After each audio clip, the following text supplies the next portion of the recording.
Ro'za vaqtida ro'zador inson tanasida nimalar yuz beradi va qanday jarayonlar kechadi? Ro'zada yurakning oshqozonga qon haydash tezligi sezilarli darajada pasayadi.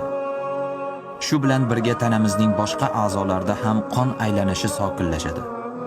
Buning natijasida tanamiz harakati me'yoriy holga kiradi hamda yil davomida yig'ilib qolgan zararli moddalar chiqarib yuboriladi.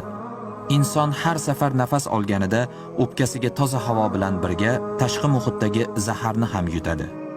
Ro'zadorlik o'pkani ana o'sha zaharlardan tozalashga yordam beradi.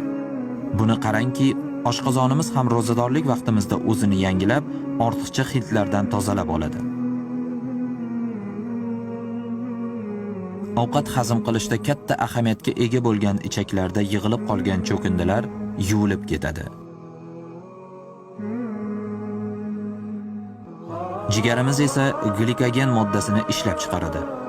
Bu modda insonning hayot kechirishi uchun zaruriy omillardan biri hisoblanadi. Ro'za tutganimizda buyragimiz ortiqcha tuzlarning bir munchasidan xalos bo'ladi. Natijada organizmda yuqorilab borayotgan qon bosimi pasayadi. Ro'zadorlik tanamiz va ruhiyatimizga juda ko'p foyda keltiradi. Me'yorda ovqatlanib, saharlik va iftorlik vaqtida oshqozonimizni urintirib qo'ymasak, yengil hazm bo'ladigan taomlar bilan oziqlansak, oyning oxiriga kelib salomatligimizda ko'plab ijobiy o'zgarishlar yuz berganini his qilamiz inshaalloh.